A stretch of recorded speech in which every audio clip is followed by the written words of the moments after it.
everybody, and a very warm welcome to the latest episode of Hidden Jewels of Soul and Disco.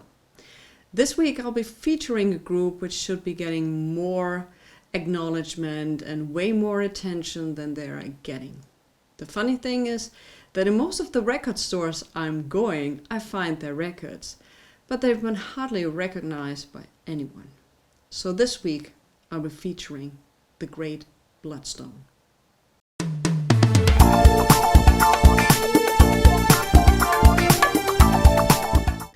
Bloodstone, or should I may say Sincere, were founded in 1962. And the most consistent lineup during those years were, and I'm starting at the top left, Charles McCormick, Willis Drefn, Harry Williams, Charles Love, and Roger Durham. Unfortunately, there are only two surviving members of the group, and this is Harry Williams and Steve Forain, who started playing drums in the band in 1975. The group, at the beginning to the mid-60s, were part of a Motown revue group, which was very successful. Well, they had their own unique style. They were very successful. And by the end of the 60s, they got themselves a management. And they also trained very hard on playing the instruments and also their songwriting skills, which would really pay off later on. In the beginning of the 70s, their management really did their job and they brought the group to London. But before they did that, they said, well, we really need to work on your name. The Sinceres, I mean seriously, we're in the 70s. We need something mysterious, we need something dangerous, something interesting. We call you Bloodstone. So the renamed group flown to London and signed with the famous Decca label. And in 1972 they released their first album. It was self-titled and called Bloodstone. And two singles were released simultaneously from that first album. And these two singles were The Way We Make Our Music and The Girl You Look So Fine, which became pretty successful. But nothing prepared them for their second album, Natural High, and the hit single Natural High, which became a million seller. They were guests on many music shows with that track, on Soul Train, on Midnight Special, you name it.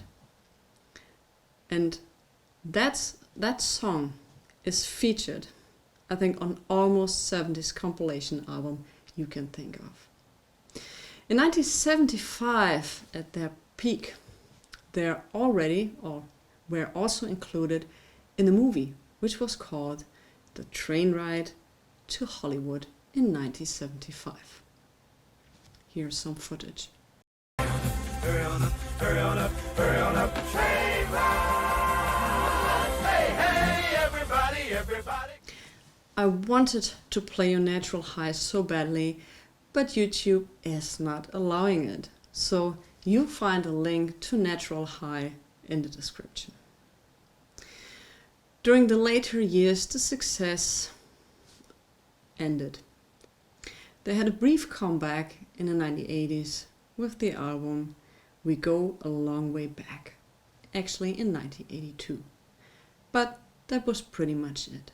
Line-up changed, and most of the 80s they toured in different constellations. But the legend of that group survives, and they have a tremendously great background catalog. And in this week's episode, I want to focus on an album which I love tremendously and which is not so famous by Bloodstone, at least from what I've heard when I talk to people, but which I absolutely want to show you. And this is their 1974 album, The Riddle of the Sphinx. I always spelled that correct. And I mean, look at this label. Not this label. Look at this cover art. It's just, I love the cover art. You can also see their four faces up in the head of the Sphinx. I'm sorry. And this is the back cover.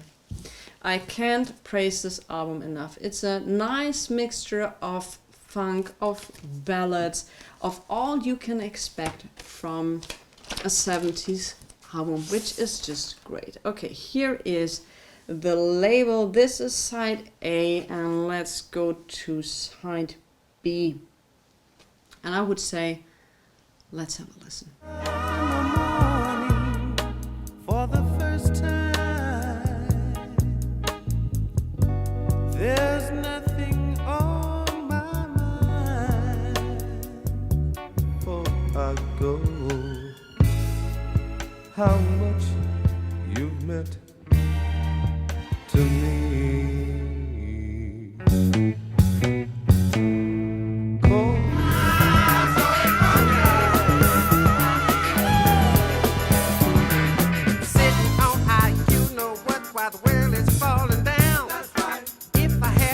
Like I said in the beginning, you can get their records in each and every record store. And you won't find them in pristine condition because they were party albums. And this one I got it quite cheap, but it's a very beaten up vinyl, and also the cover is not looking so good, but it's still playable, and that's what's count. And I got it very cheap, so I'm very happy with that. So I can only recommend, if you find any records with Bloodstone, I mean any records with Bloodstone on it, go and get it. You won't be disappointed. And the great thing is, all the musicians put in musical ideas. They could write songs, they played the instruments, so it was all in all a great concept, each and every record. That's it for this week's episode. I hope you are having a great time. Thanks for watching, and I see you next time.